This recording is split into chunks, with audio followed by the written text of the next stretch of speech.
Selamat datang di channel Simar Imam. Sembari mendengarkan tinggalkan like dan komentarnya bosku. Jangan lupa pasang headset kalian. Siapkan kopi dan camilan. Lupakan pahitnya kehidupan. Mari kita dengarkan sambil rebahan. Penembak jitu terbaik. Bab 621. Apakah itu kamu? Xiao Yuanshan terkejut lagi. Orang yang masuk ke rumah Xiao dan duduk di kamarnya tak lain adalah menantu satu-satunya, Lian. Melihat Lian tidak mengucapkan sepatah kata pun dan memegang pistol dengan peredam di tangannya, Xiao Yuanshan bertanya, apakah kamu di sini untuk membunuhku? Lian tidak menjawab, dan melambaikan moncong senjatanya untuk memberi tanda pada Xiao Yuanshan agar turun dari tempat tidur. Hanya mengenakan celana dalam, Xiao Yuanshan tampak sedikit malu berdiri di depan menantunya. Mengapa kamu ingin membunuh Yue Wei? Lian bertanya. Xiao Yuanshan memandang Lian dengan kerutan di wajahnya, ekspresi dalam di wajahnya. Tidak ada yang menyangkal atau mengakui. Dia hanya memandang Lian, seolah dia sedang menguji kedalaman Lian. Lian tahu bahwa Xiao Yuanshan sedang menunggu bukti, dan dia tidak akan mengatakan yang sebenarnya tanpa bukti. Celepuk. Lian menendang bungkusan itu di kakinya, dan sebuah kepala berguling di depan Xiao Yuanshan. Itu adalah kepala Pastor Stani. Melihat kepala ini, Xiao Yuanshan tidak merasa panik, tetapi ekspresinya menjadi lebih serius dan alisnya berkerut. Setelah beberapa saat, Xiao Yuanshan menatap Lian lagi dan bertanya, apakah menurutmu akulah yang ingin membunuh Yue? Bukan, Lian bertanya. Xiao Yuanshan menarik napas dalam-dalam, lalu menghela nafas panjang, dan berkata sebagai seorang penatua, ada banyak hal yang tidak bisa dianggap remeh.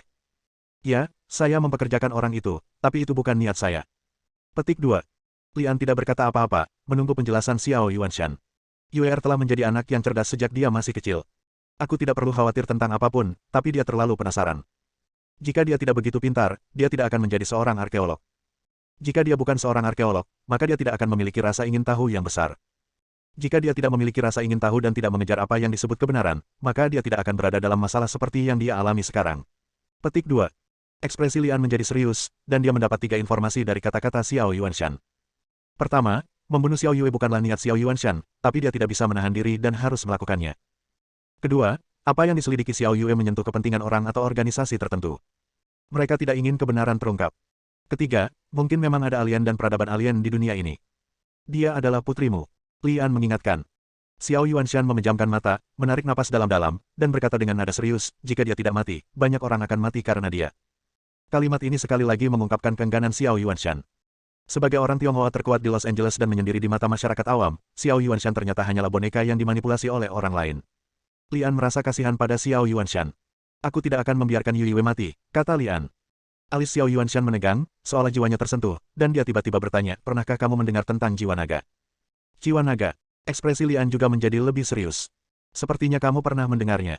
Xiao Yuanshan pandai mengamati wajah dan dapat mengetahui banyak informasi dari reaksi Lian. Maka Anda harus tahu betapa menakutkannya organisasi ini. Tidak berlebihan jika dikatakan bahwa mereka mengendalikan sumber kehidupan dunia. Jika mereka ingin seseorang mati, tidak ada yang bisa menghentikan mereka. Jiwa naga. Lian berkata dengan ringan dan mengikuti khotbahnya. Kalau begitu biarkan mereka mencobanya. Lian datang ke sini untuk membunuh Xiao Yuanshan, tapi pada akhirnya dia tidak menembak. Bukan karena dia adalah ayah Xiao Yue, tapi karena menurutnya pria ini sangat sedih dan menyedihkan. Ayah macam apa ayah yang bahkan tidak bisa melindungi anak-anaknya sendiri. Setelah meninggalkan rumah Xiao, Lian mengemudikan mobil Xiao Yue kembali ke villa Xiao Yue. Xiao Yue belum keluar dari ruang belajar. John dan yang lainnya penasaran kemana Lian pergi malam itu, tapi tidak ada yang bertanya. Lian tidak menjelaskan, dia juga tidak bermaksud memberitahu Xiao Yue tentang hal itu. Akan sangat kejam jika dia mengetahui bahwa ayahnya mempekerjakan seseorang untuk membunuhnya. Setelah makan malam, Lian kembali ke kamarnya untuk merapikan kamar, dan ketika dia keluar lagi, dia berjaga di pintu ruang kerja, bukan di John. Xiao Yue tinggal di sekretaris selama 3 hari 3 malam, dan Lian tetap di luar pintu sampai Xiao Yue membuka pintu. Setelah tidak makan atau minum selama 3 hari berturut-turut, Xiao Yue terlihat sangat kuyuh, tapi sangat bersemangat. Ayo, izinkan aku menunjukkan sesuatu padamu. Xiao Yue menarik Lian dan berlari ke ruang kerja. Lian berdiri di sana tak bergerak, memasukkan secangkir susu panas dan sepotong roti ke tangan Xiao Yue, dan berkata dengan wajah serius, kamu tidak diperbolehkan pergi kemanapun sebelum kamu selesai makan ini. Xiao Yue dengan patuh memakan susu dan roti, lalu mengikuti Lian ke ruang kerja, dan menuju ke laboratorium bawah tanah melalui jalan rahasia. Ruang laboratorium lebih besar dari yang dibayangkan Lian, penuh dengan toples aneh dan berbagai jenis instrumen. Kristal bening berwarna hijau yang ditemukan oleh Lian dan Xiao Yue beberapa hari yang lalu ada di meja percobaan. Xiao Yue menarik Lian ke kristal itu dan berkata dengan penuh semangat, saya melakukan serangkaian tes padanya dan menemukan bahwa itu lebih keras daripada berlian dan bukan milik DNA manusia. Tulang lebih kuat dari berlian. Lian mengerutkan kening. Jika kristal ini benar-benar tengkorak alien, seberapa kuatkah alien ini jika dia masih hidup? Yang terpenting dia masih hidup. Teriak Xiao Yue penuh semangat. Hidup. Lian hampir tidak bisa bernapas, dia tidak pernah menyangka bahwa kristal atau tengkorak makhluk tertentu di depannya akan hidup. Bagaimana mungkin ia hidup? Aku tahu kamu tidak percaya.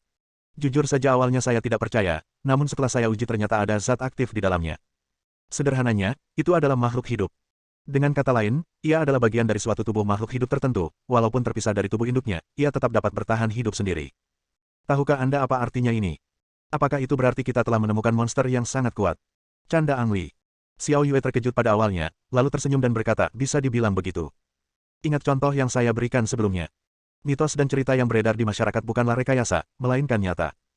Orang-orang pada waktu itu tidak dapat memahaminya, jadi mereka membuat mitologi tentang mereka. Faktanya, mereka semua adalah alien. Dr. Samir menemukan bukti bahwa makhluk asing dan peradaban alien itu nyata. Dokter ingin mempublikasikan bukti ini pada simposium terakhir, tapi sayang sekali. Xiao Yue menjadi semakin bersemangat saat dia berbicara, tanpa niat untuk berhenti. Lian meraih bahu Xiao Yue dan berkata dengan suara yang dalam, Yue, tenanglah. Kamu terlalu lelah sekarang. Dengarkan aku, tidurlah dulu, dan tunggu sampai kamu bangun untuk membicarakan hal lain. Petik 2. Tidak, aku tidak lelah sama sekali. Aku tidak sabar untuk mengumumkan berita ini kepada dunia. Lian, tahukah kamu? Yue, Xiao Yue. Lian berteriak untuk menyela Xiao Yue. Ada apa? Xiao Yue sedikit ketakutan. Bab 622. Ang Li ingin mengatakan bahwa Dr. Samir meninggal karena dia ingin mengumumkan berita tersebut. Dragon Soul ingin menutupi kebenaran dan dipekerjakan oleh Xiao Yuanshan. Pada akhirnya, Lian tidak berkata apa-apa, tapi berkata dengan lembut, dengarkan aku dan tidur siang dulu, oke? Xiao Yue menatap mata Lian, seolah dia menyadari sesuatu. Setelah ragu-ragu sejenak, dia berkata, oke, aku mendengarkanmu, tidurlah sekarang. Setelah mandi air panas, Xiao Yue berbaring di tempat tidur dan tidur sepanjang siang dan malam. Jika bukan karena Lian yang tinggal di sisinya, aku sangat takut dia akan tidur seperti ini. Setelah bangun dan makan sederhana, Xiao Yue dan Lian kembali ke laboratorium yang tersembunyi di bawah ruang kerja. Lian berdiri di sana dan memandang Xiao Yue. Xiao Yue memegang dagunya dengan satu tangan dan melihat kristal hijau bening di depannya. Setelah tidur, Xiao Yue tidak lagi impulsif seperti sebelum tidur, berteriak-teriak untuk mempublikasikan bukti. Setelah menenangkan diri, Xiao Yue juga menyadari bahwa kristal ini akan membawa krisis yang tak terhitung jumlahnya. Sehat. Sambil menghela nafas, Xiao Yue mengangkat kepalanya dan menatap Lian. Saya masih berpikir itu harus dipublikasikan. Waktunya belum tiba. Lian mengingatkan. Xiao Yue mengangguk. Dia cukup pintar untuk mengetahui bahwa hanya satu kristal tidak dapat menjelaskan apapun. Meskipun dia sangat yakin bahwa kristal ini hidup dan milik alien, lalu kenapa? Tidak banyak orang yang mempercayainya, bahkan banyak yang mengira dia gila. Jika Anda ingin orang mempercayai apa yang dia katakan, Anda memerlukan lebih banyak bukti. Yang terbaik adalah menemukan alien yang nyata dan hidup. Apa yang harus dilakukan selanjutnya? Xiao Yue bertanya tanpa daya. Sembunyikan dan jangan beritahu siapapun keberadaannya, kata Ang Li. Xiao Yue mengangguk, tapi dia tidak tahu di mana harus menyembunyikannya. Berdengung. Ponsel Xiao Yue tiba-tiba bergetar. Itu adalah pesan teks. Dia membukanya dan sedikit mengernyit, bergumam, aneh. Ada apa? Tanya Lian. Xiao Yue menyerahkan telepon kepada Lian dan berkata, ini pesan teks dari ayah. Xiao Yuanshan. Lian mengambil pesan teks itu dan melihatnya. Hanya ada dua kata di dalamnya, hati-hati. Ini adalah pesan peringatan. Xiao Yuanshan pasti mengira Lian telah menceritakan semuanya pada Xiao Yue, jadi pesan teks yang dia kirimkan kepada Xiao Yue juga menunjukkan bahwa Xiao Yuanshan tidak terlalu menginginkan nyawa Xiao Yue. Ayo pergi. Lian membawa Xiao Yue dan berjalan keluar. Kemana harus pergi? Keluar dari sini. Xiao Yue telah bersama Lian selama beberapa waktu dan tahu bahwa semua yang dilakukan Lian memiliki tujuan. Dia berkata pasti ada alasan untuk pergi. Baiklah, aku akan membersihkannya. Sudah terlambat. Lian menarik Xiao Yue dan terus bergerak maju. Xiao Yue berjuang untuk melepaskan diri dari Lian, berbalik dan berlari kembali, meraih kristal tembus pandang, dan kemudian kembali ke Lian. Ali dan John telah menerima pemberitahuan dari Ang Li dan telah mempersiapkan segalanya. Ketika mereka melihat dua orang itu keluar, mereka mengepung mereka. Bos, ada apa? Tanya Ali. Belum jelas. Pokoknya kita harus keluar dari sini. Lian membuka pintu mobil tapi tiba-tiba berhenti lagi. John, kamu usir Xiao Yue dan Chaizi pergi, kami akan tinggal. Ayo pergi bersama.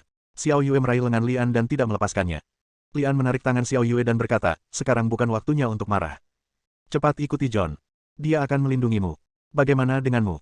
Xiao Yue bertanya dengan cemas. Lian memaksakan senyum dan berkata, jangan khawatir, aku akan baik-baik saja. Aku akan menemuimu nanti. Kamu harus menepati janjimu dan datang kepadaku. Lian mengangguk penuh semangat dan memerintahkan John untuk membawa Xiao Yue dan Kaizi pergi dulu, sementara dia membawa Ali dan Nuoteo menyelinap ke hutan di seberang villa. Begitu semua orang mengintai, mereka melihat iring-iringan mobil mendekat dari kejauhan dan berhenti di depan villa Xiao Yue. FBI, bisik Ali. Semua mobil memiliki logo FBI, dan orang-orang yang turun dari mobil semuanya mengenakan pelindung tubuh dan memegang senjata dan dengan cepat mengepung villa Xiao Yue. Kemudian, orang-orang ini masuk dan menggeledah villa tersebut. Lian berbaring di sana dan mengamati dengan tenang, merasa sangat aneh, mengapa FBI? Bukankah itu pembunuh atau tentara bayaran? Ang Li pernah berurusan dengan FBI dan mengetahui bahwa orang-orang ini mewakili pemerintah AS. Jika tidak terjadi kecelakaan, dia tidak akan rela bermusuhan dengan orang-orang tersebut. FBI bertindak cepat. Setelah mencari di seluruh villa dan tidak menemukan apapun, mereka tampak sedikit kesal. Apa yang dilakukan orang-orang ini selanjutnya membuat Ang Li sedikit marah. Saya melihat orang-orang ini, seperti perampok, memindahkan segala sesuatunya keluar villa satu persatu, lalu memuatnya ke dalam truk dan membawanya pergi. Proses ini berlangsung sepanjang malam, dan semua buku yang ada di villa serta peralatan di ruang rahasia bawah tanah pun dievakuasi. Orang-orang ini lebih kejam dari perampok, dan mereka hanya selangkah lagi untuk membakar villa. Li diam-diam memperhatikan orang-orang ini tanpa mengganggu mereka. Setelah orang-orang ini pergi, dia membawa Ali dan Nuote kembali ke villa dan berjalan berputar-putar. Mencicit. Terdengar suara pengereman mobil di luar pintu. Lian mengira itu adalah FBI yang kembali dan bersiap untuk melawan ketika dia mendengar panggilan dari luar. Lian, Xiao Yue. Baru kemudian Lian memastikan bahwa Xiao Yue, Kai Zi, dan John lah yang kembali. Bos, kakak iparku bersikeras untuk kembali, dan aku tidak bisa berbuat apa-apa. Kata John dengan rasa malu. Xiao Yue melihat sekeliling dan bertanya dengan kaget, bagaimana ini bisa terjadi. Kemana perginya semua ini? Ang Li sempat menceritakan kisah kunjungan FBI. Mengapa mereka melakukan ini? Xiao Yue bertanya dengan bingung. Bagaimana menurutmu? Lian bertanya. Xiao Yue tiba-tiba tersadar. Semua ini terkait dengan kristal tembus pandang di tangannya. Jika memang ada alien dan peradaban alien di dunia, maka sudah pasti pemerintahlah yang tidak ingin dunia mengetahuinya. Skenario ini telah muncul lebih dari satu kali dalam film. Pemerintah akan berusaha semaksimal mungkin untuk menutupi kebenaran, mengendalikan sumber daya peradaban asing, dan menggunakan sumber daya tersebut untuk meningkatkan teknologinya sendiri.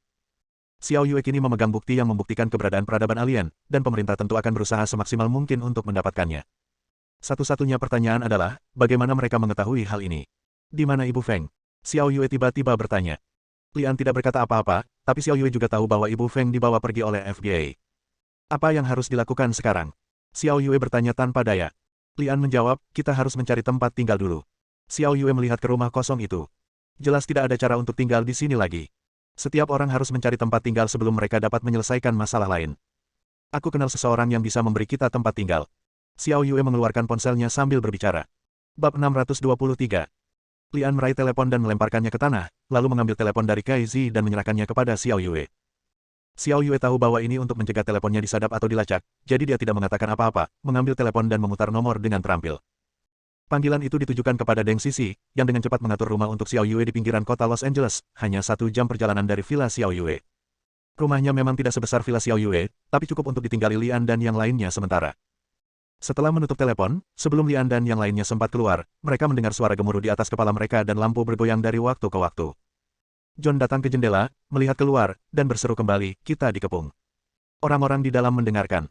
Kami adalah FBI, meminta Anda meletakkan senjata dan menyerah. FBI. Lian mengerutkan kening. Bukankah orang-orang itu sudah pergi?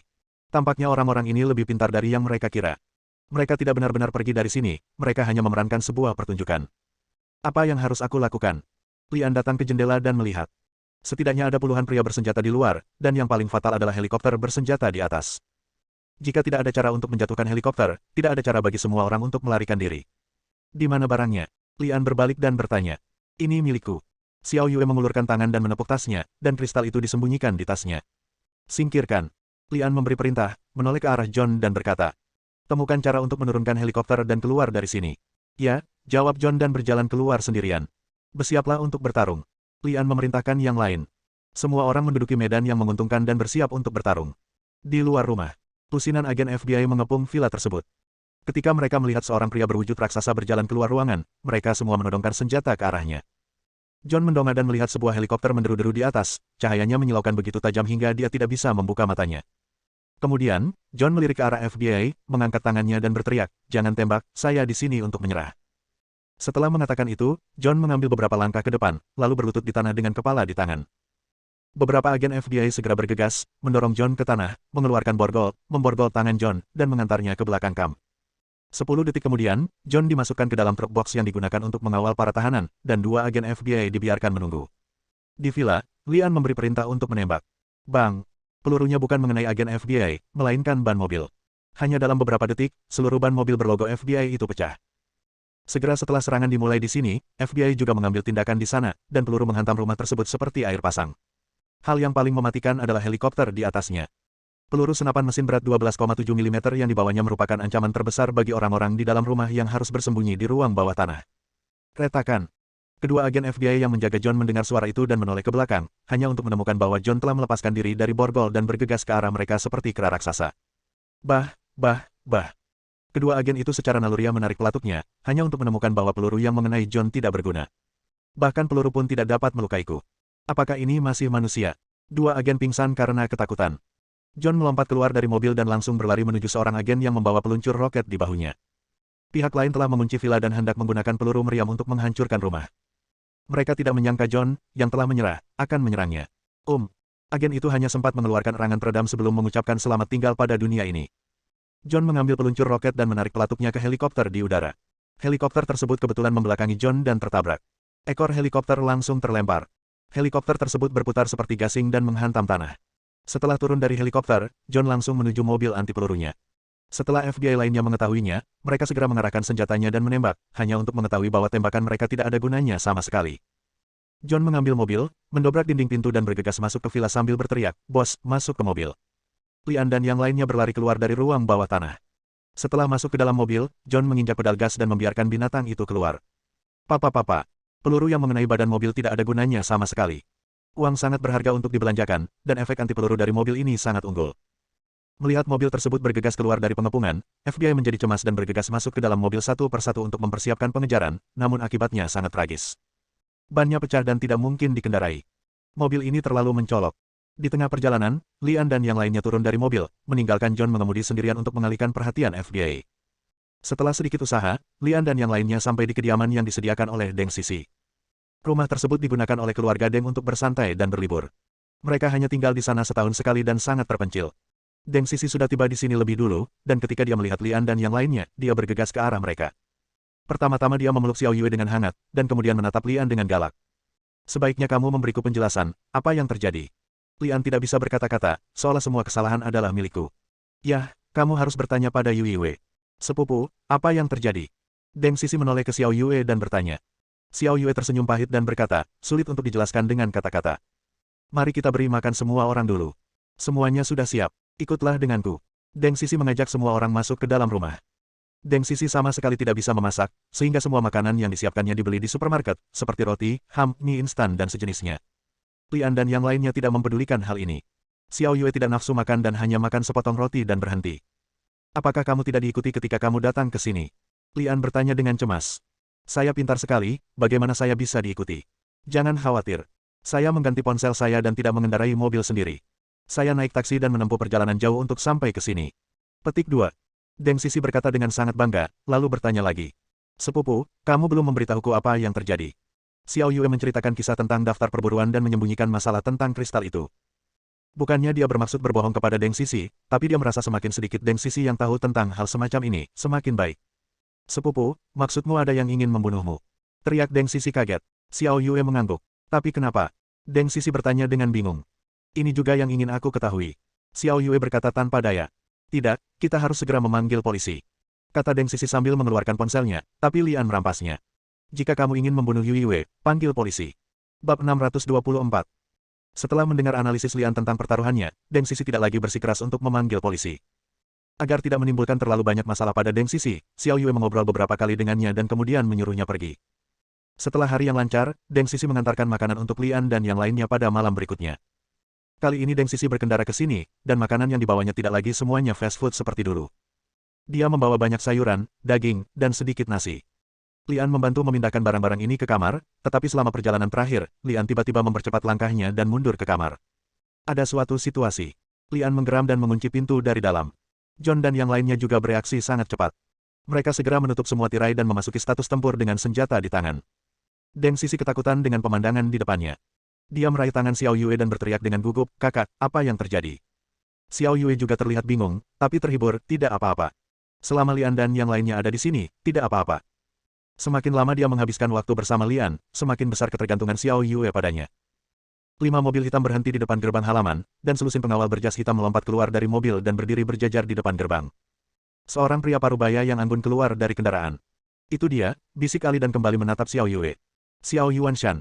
Lian juga sedikit terkejut, kenapa Xiao Yuanshan datang ke sini. Xiao Yuanshan meninggalkan semua pengawalnya di luar pintu halaman, masuk sendirian, mengangkat tangannya dan mengetuk pintu dengan ringan. Yue, buka pintunya. Ayah. Xiao Yue menghela nafas ringan dan menatap Deng Sisi.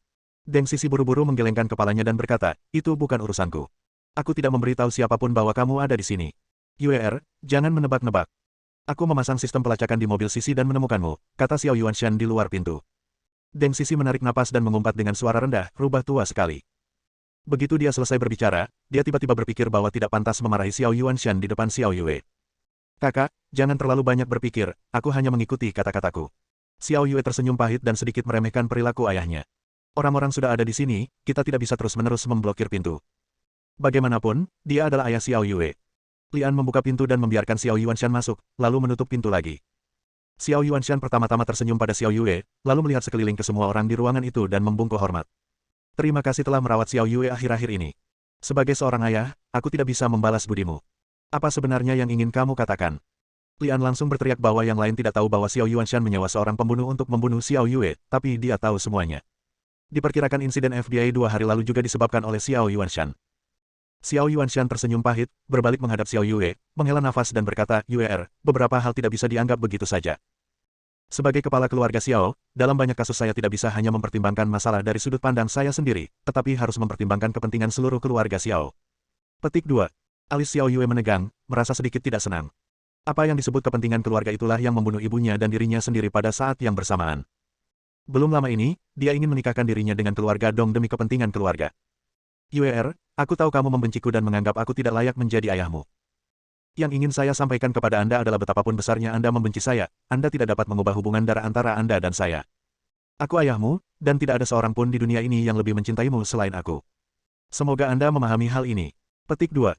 Apa menurutmu aku akan memaafkanmu karena tiba-tiba datang ke sini dan mengucapkan kata-kata yang tidak bisa dimengerti ini? Xiao Yue tidak bisa menahan diri untuk tidak berteriak. Xiao Yuanshan tersenyum pahit lagi, mengeluarkan kotak rokok dari pelukannya, menyalakan rokok, pergi ke jendela dan menghisapnya. Seolah merasa agak pengap di dalam kamar, dia membuka tirai. Sambil mengembuskan asapnya, dia berkata dalam-dalam, saya tidak berharap Anda memaafkan saya hanya berharap Anda dapat memahami bahwa seringkali saya tidak dapat menahan diri. Tidak bisa menahan diri. Xiao Yue mendengus dingin dan hendak mengatakan sesuatu, tapi mendengar puff. Segera setelah itu, Xiao Yuanshan terjatuh. Dia masih memegang rokok di antara jari-jarinya, tapi ada lubang di antara alisnya. Penembak jitu. Lian tiba-tiba mengerti mengapa Xiao Yuanshan datang ke sini. Tidak mampu mengendalikan diri adalah gambaran paling realistis dari Xiao Yuanshan. Dia secara pribadi menyewa seorang pembunuh untuk membunuh putrinya karena putus asa. Seperti yang dia katakan, dia harus mempertimbangkan seluruh keluarga Xiao. Pada saat yang sama, dia juga seorang ayah, dan kegagalannya dalam memenuhi tugas ayahnya membuatnya sangat menyalahkan dirinya sendiri dan merasa bersalah. Dia datang ke sini hanya untuk satu tujuan, untuk mati. Dia mati untuk mencari pengertian Xiao Yue. Xiao Yue tertegun di sana sampai Lian berteriak, keluar dari jendela, dan terbangun. Ayah! Xiao Yue berteriak, meneriakkan kesedihan dan rasa sakit di hatinya. Dia pikir dia membenci Xiao Yuanshan, tetapi baru setelah dia melihat Xiao Yuanshan mati di depannya, dia menyadari betapa lemahnya apa yang disebut kebencian itu. Seperti yang dikatakan Xiao Yuanshan, apapun yang terjadi, tidak ada yang bisa mengubah hubungan darah antara keduanya. Dia adalah ayahnya dan dia adalah putrinya. Papa. Terjadi baku tembak sengit di luar, dan pengawal yang dibawa oleh Xiao Yuanshan saling baku tembak dengan gelombang pria bersenjata lainnya. Mereka yang bisa menjadi pengawal Xiao Yuanshan semuanya adalah ahli yang jumlahnya 1 dari 100, tetapi dibandingkan dengan penyerang, mereka jauh tertinggal. Dalam sekejap mata, lebih dari selusin pengawal semuanya dikorbankan. Ada suara gemerisik di kegelapan, dan bayangan hitam yang tak terhitung jumlahnya bergegas menuju ke arah ini.